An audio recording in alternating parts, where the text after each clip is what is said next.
Hello guys, আজ stay করেছি এখানে, ঠিক আছে। তো যেতে পারিনি আজকে, তো ওই জন্য এখানে হোটেলে আছি, থাকবো রাতে, থেকে বেরোবো কালকে। তো একটা ভিডিও করা ছিল, মানে যেদিনকে যাচ্ছিলাম শিলিগুড়ি যাওয়ার দিনকে, আজকে তো ফেরার দিন।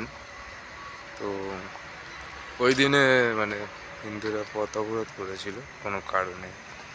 তো অন্য সময় যখন যেভাবে মুসলিমরা পথ অবরোধ করে নামাজ বা অন্য কিছু পড়ে, তো দেখবে ওই রকমভাবে কোনো রকমভাবে তোলে। তোমরা জাস্ট দেখবে কীরমভাবে র্যাপ দিয়ে কীরমভাবে তুলে দিয়েছে, যে পথ অবরোধটা কীভাবে মেরেছে। খালি জাস্ট ভিডিওটা দেখবে, তাহলেই তোমরা বুঝতে পারবে যে আমাদের পশ্চিমবঙ্গে টিএমসি সরকারের যে মানে যে পুলিশ প্রশাসন পুরোপুরি একদম ইসলামিক পুলিশ প্রশাসন, ঠিক আছে।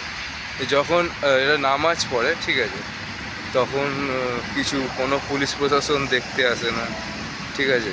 যে রাস্তাঘাট যেভাবে নামাজ পড়ছে,